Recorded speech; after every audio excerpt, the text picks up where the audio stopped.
Hello,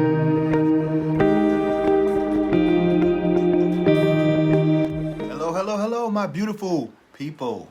This is your life and relationship coach, Coach Court, and today's topic is going to be the 5 love languages.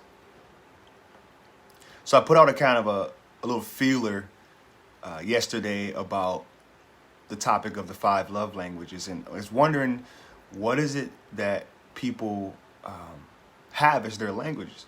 So I put that on my my personal Facebook page and got quite a bit of responses. And I'm surprised at how many people on my friends list actually know what the 5 love languages are, because many people who aren't into this type of personal growth and relationship development type topics, they don't really understand or know exactly what the 5 love languages are. So I figured I'd help you guys out today so you don't have to sit up and work your own Google machine. I can give you a little bit of insight on what the 5 love languages are. Dr.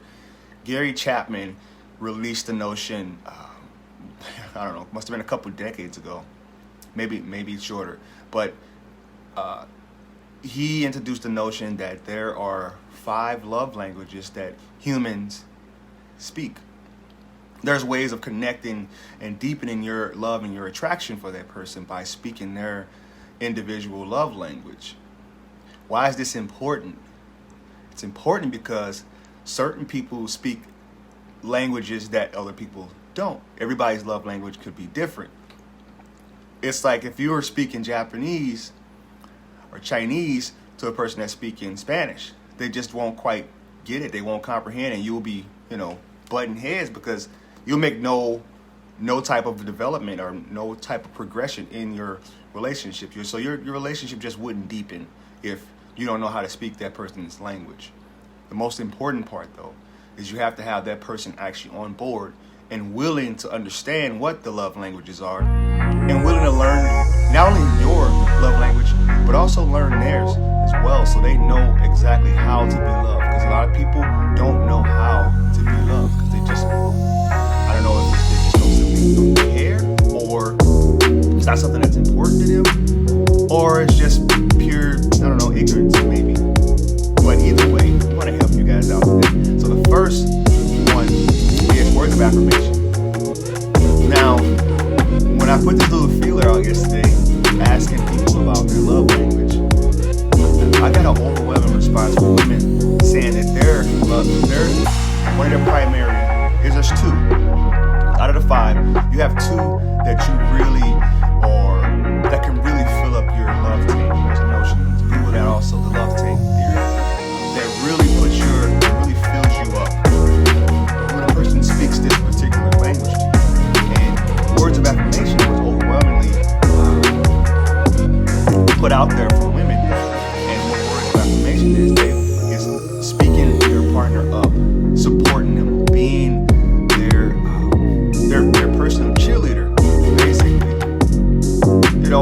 Coming home from work, I know it may be you might have had a long day, but if you notice that your significant other, your spouse, your wife has put in a lot of work around the house, the way that you can display word of affirmation and say, hey, you did a great job with the house today, it looks great. Really simple, something that's you have to be just mindful about, though. And a lot of people don't really, it's tough to be mindful. It takes being present. So words of affirmation was one that was really put out. And from what I learned is, when you're thinking about women in particular, they struggle, if they're parents, they struggle with thinking that they're not good enough as a parent or as a mom. So one way that you can think about is to constantly point out their strengths when being a mom, because sometimes they don't feel as if they're good enough. So if you can just be mindful enough, and if you're, as a man, we kind of like being told that we're attractive and that we are appreciated for going out and working that day. But if you try to do this, the problem we run into is we often speak our language to other people. So we give the love that we want to receive, but it doesn't work that way.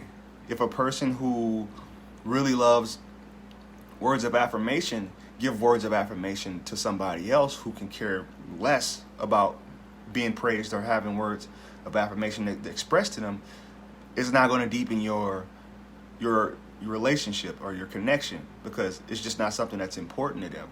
But people get frustrated because they feel like, I'm just giving you so much love, but you're not speaking their language. Second one, gifts. Thinking, little gifts that you get just to say that you're thinking of them. Just cause gifts. And it doesn't have to be anything extravagant. You could be at the store, you could be at Walmart, you could be picking up groceries, and then see just, your significant other favorite snack food there. And you just pick it up and say, hey, I was just thinking about you. I know this is your favorite. And for people who like gifts as their primary love language, that'll be something that goes a long way with them. It's funny because I was having a conversation with somebody about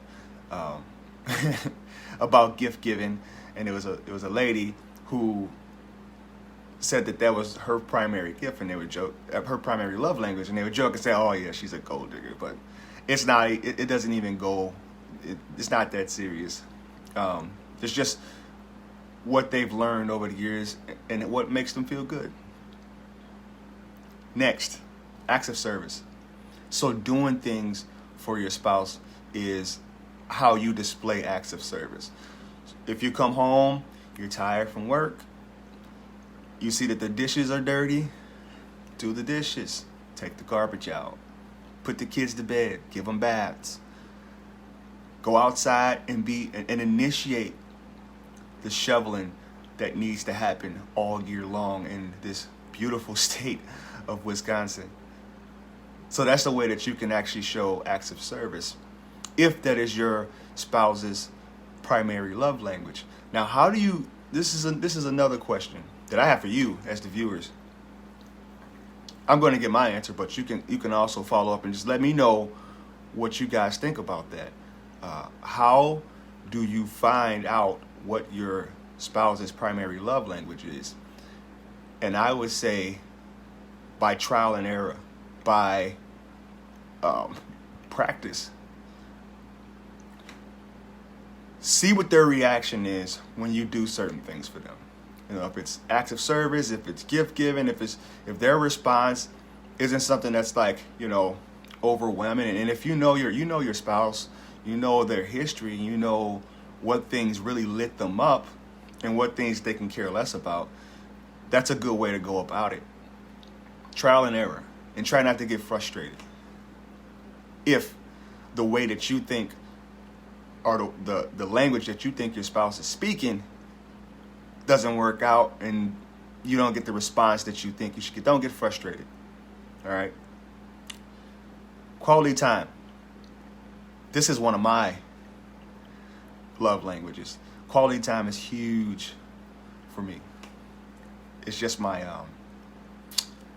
attachment style. It's kind of something that was really driven into me when I was younger. You can also Google attachment styles. There are 3 attachment styles. I also did a video on that one as well. There's secure, there's avoidant, and then there's anxious attachment style. Quality time looks different for every individual. Some people think that just being in a person's presence is considered quality time, while other people feel I need to have you here present with me. We need to be connecting on a deeper level.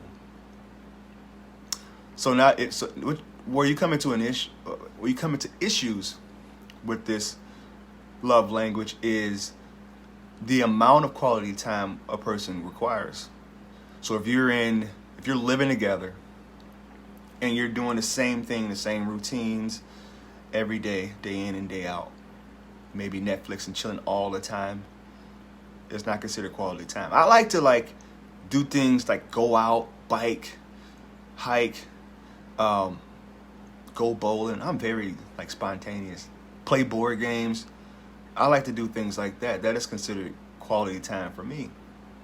But other people, they consider quality time as, maybe sitting in the room, scrolling their cell phone, and just simply being in each other's presence.